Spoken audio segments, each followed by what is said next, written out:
What up, I'm Rob Level, and I'm about to tell you the most messed up true story about how it truly feels to be suicidal. How our mind works to build to that point of an unbearable sadness for a truly depressed person. If you're depressed or anything along those lines, this video is gonna help you because I've been there. Trust me. You're gonna feel like I'm inside of your head, the way that I'm gonna describe this, all right? First off, I'm Rob Level, and I wanna thank you for watching this video, okay? And I hope this video doesn't bring up too many bad memories, but I wanna let you know that this video is about to be intense. Okay, so if you're sensitive, just get ready. This video will probably seem really messed up to a lot of people, but if you've been there, you're really gonna understand and feel this video. So I hope that this doesn't bring any trauma up for you like it does for me, but I wanna share it with you because I believe it's gonna help you, all right? So let's get into it. I was so depressed that one thought about something negative would spiral me down this rabbit hole that could take a day that was going completely okay and turn it into the worst day of my life. It all depended on how far I let those negative thoughts bounce. You know, negative thought, worse negative thought. And all it took was one thing to trigger it. Someone had a tone with me. I saw something that reminded me about something that made me angry, which then led to me being sad. And then it led to me being depressed. And it was like, I couldn't control it at all. I couldn't stop it. You couldn't turn it off. You can't turn off the voices. You know, you couldn't even tell them to shut up, you know. That was just the chain of everyday life for me for like 2 years straight. Eventually, I just felt like the easiest way out of feeling this way would just be to kill myself. Because after thinking about suicide enough, I felt a relief from the depression and a sense of joy. Even joy when I was in those darkest places, because a certain pain was lifted from me when I thought, well, I can't seem to fight the depression and all of these thoughts that are making me feel so weak and helpless, but there's a strength that I do have in me that I can actually control. And that was, anytime I want to, I can stop this pain forever. I can stop this pain. That's my power. I can kill myself. That's the power. Okay? And anytime I was in that deepest, darkest place and that thought of killing myself sparked in my mind, that thought of killing myself was like the hero. It was like the only shimmer of hope I had in my life. This is what I can do. This is what is not feeling the type of pain in my gut and that pain and negative thoughts in the back of my brain. This is my power. This is the only power I have in my life. And the more I thought about it and used the ability to commit suicide as a glimmer of hope, the more it became like a pain pill. It's a very dangerous pain pill.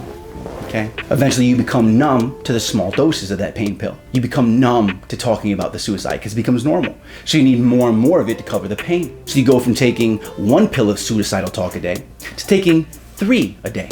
And then from there you're taking 3 talks of suicide twice a day. Now, suicide's part of your life. Now the thought of suicide is part of who you are. Now you're addicted to the thought of killing yourself because it covers your pain. And like with any addiction, you're dealing with it alone. Especially this, no friends, no family, no help, and worse, no one even knowing that you feel like this. That addiction never leaves because you're the only one who can help you, and you're too weak to do anything about it. Your only strength comes from you knowing you can kill yourself. That's how it feels to be truly suicidal. That's how I felt. It starts attaching itself not only to your pain and and in spirals, but eventually it also attaches itself to any negative feelings that cross your mind. Like, I stubbed my toe, I'ma kill myself.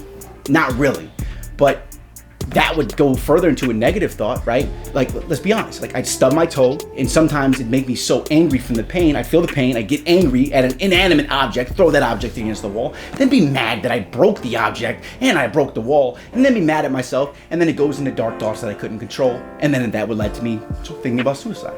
So yeah, me stubbing my toe could have meant that I killed myself that day. Truly suicidal and depressed. As soon as I would go into these dark spirals, I remind myself sooner and sooner into the spiral that if it got too dark, hey, remember, Rob, you can just kill yourself. Today can be the day that you make the pain go away. This is, it's really screwed up just even talking about it, but I got so depressed and suicidal, I was thinking about blowing my head off like 3 times a day. I didn't even have the guts to kill myself, even in the times when I attempted to with the gun in my head. I couldn't do it. I didn't have the balls to do it.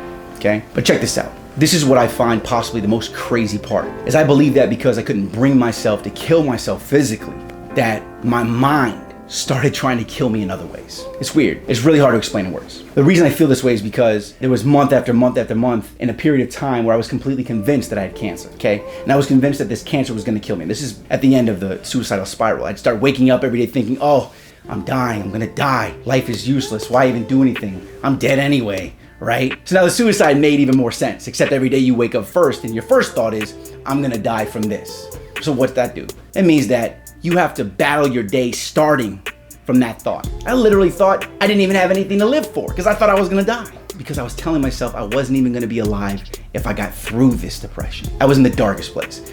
So then it went to me truly solely believing I had cancer. Even saying this right now makes me feel like I'm going to die, because I can feel that thought has a trigger that's hardwired in my body. Like I can feel it. It's from like here down to the bottom of my gut. I hate even talking about it, but I want to share this with you. So anyway, my only thought now at this time was about cancer. And I was too afraid to go to the doctor to get checked, because what if the doctor did say I had cancer? What if it was true and not just in my head? What if he confirmed it? Or worse for my ego, the ego that was destroying me, what if I didn't have cancer? What if it would prove that I was living day to day in a pattern that was all a lie? It's crazy. And more importantly, I didn't have any money. I had no money to my name then. I'm talking about I was buying lunch with nickels, pennies, and dimes. I have a video from then to prove it, all right? So I'm thinking, I can't go to the doctor, I can't afford that. And that was my main excuse for a really long time. Until one day, this mental pain started actually feeling very physical. Like I would start feeling like there was aching in places, and like I had the sweats. And it was like this for a while until they started turning into actual shooting pains, and I couldn't take them anymore. So I went to the emergency room, and I sat there scared every single solitary second, waiting for my turn, which felt like forever. Seriously, like a second was like an entire minute or two, okay? And I went in, I told the doctor everything, and ended up telling me this: I was absolutely fine. It was nothing. The things on my body I thought was cancer or a mark, it was something completely normal for a guy my age. It's like, oh, that's nothing. Because my whole world had revolved around the pain inside of feeling like I had cancer. When he told me that, the false reality that I was living in shattered. I was instantly able to feel more happy. I smiled more that day than I had smiled in every day for the previous 6 months combined. Damn, seriously, son. my life changed. Everything opened up. It was like a life reset. And I actually have a song where I talk about this entire thing I released a few years ago. It's called Allow Me to Explain Myself. And it's where I talk about the depression and almost killing myself. The cancer, how I thought I had cancer, and the doctor visit. And this was on my third mixtape. Right now, I always tell people the moments that you'll grow the most in life are the moments when you hit rock bottom and your ego shatters. It's a lot to explain. I don't want to get all foo-foo with it, but you could just see things clearly. Fear is gone, anger is gone, all the things in your life that are making you and giving you this cover of shroud of darkness you like to sit in suddenly fully light up, and life doesn't seem so scary. But we have to reach that point. After that, what I did next changed my life forever. It's what got me here today to inspire and motivate you. I'm gonna put a link to that story. That's the next story. I'm gonna put that in a link below this video because I want you to watch that, all right? I wanted to tell you this part of my story that led me to the darkest, depressed place that nearly took my life. And I hope this helped you, and know that I've been there too. Imagine working your whole life and no one ever believes in you, and suddenly, seemingly overnight, all of that hard work pays off, and you have millions of people listening to your music. That's what happened for me. And then people are getting my lyrics tattooed on them, you know, and even crazier stuff like that. And then within 6 months of feeling like people love me for the first time in my life, no one seemed to care anymore because I didn't know how to sustain it. But I did this to myself. It was one of those life lessons that allowed me to be here today, because I know now that I'm blowing up with my music again massively. I'm never letting go of it, and I know what not to do. But at that time, because I didn't understand that, I didn't understand how to keep people entertained every day. I didn't understand how to get on live. I didn't understand how to release more music more often. I didn't know I should have been collabing and doing all these other things. I didn't know this. Like, it's just like I made it, and then I sat in my box, and like any king that's isolated, you're in danger because everyone was paying attention to me. And I had fans, and I had haters too. A lot of haters, right? So every time I make a post to say anything, someone would say something that I would take super harshly, and it ruined my day, and it lead me down that negative spiral. So I was afraid to post because it made me more depressed. And this led to me being self-conscious, and it led to me being scared to post. And I wouldn't post pictures, I wouldn't post status updates, I wouldn't post on social media, I wouldn't post music. This is all some fake fear, all because I was afraid it was something was gonna say to me. It's crazy, you know. And the thing is, me, I heavily engaged with my fans. I always have. I respond to like every single comment from the beginning. So I couldn't even respond to my fans. I was afraid to see something, right? I mean, why did I even care so much?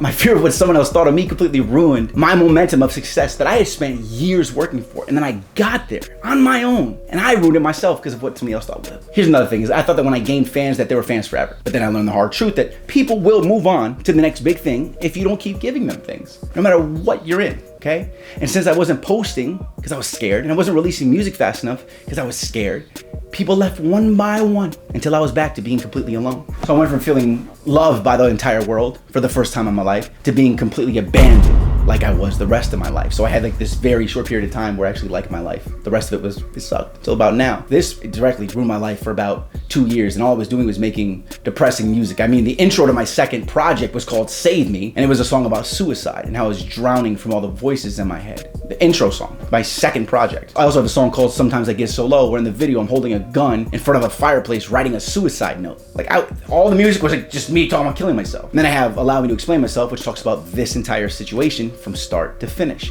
From the depression to thinking I had cancer to the doctor visit and more in full detail, right? When I went back and read the lyrics, you know, I got all teary-eyed. I'm a grown-ass man. I'm looking at like, wow.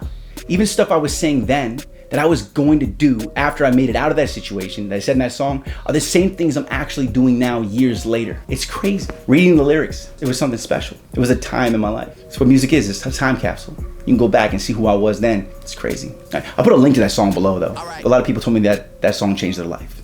So I'm gonna share that with you guys. I'll share I Guess So Low. But don't judge me. Those songs are fairly old. They're not even close to my new songs. So anyway, just want to say thank you for watching this video. And I hope that in some way, shape, or form, this helped you through whatever you're going through right now. If you're going through depression, you're going through whatever you're going through. You know, I've been there. I've been to the darkest.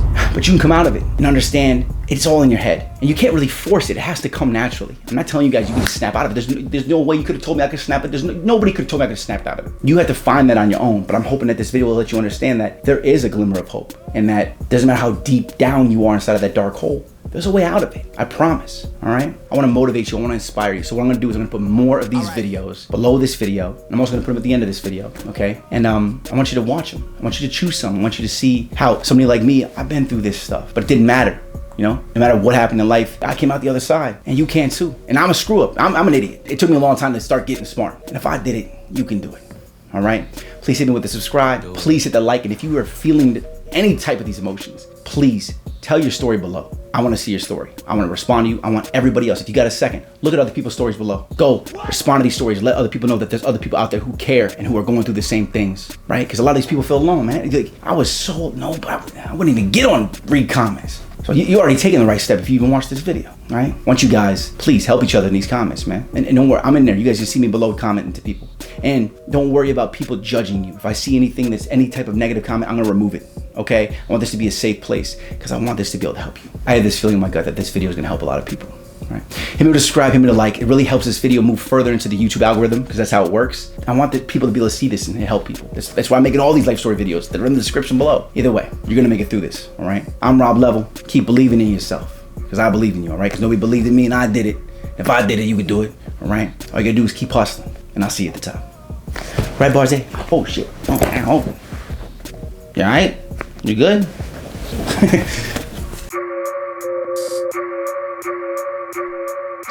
Level. Ooh, I would've thought by now that I'd be way past these days. By now that my top be down on my brand new black Mercedes. Thought I would've made it by now. Thought I would've made it by now. Thought I would've made it by now. Thought I would've made it by now. Working 9 to 5, saving to survive.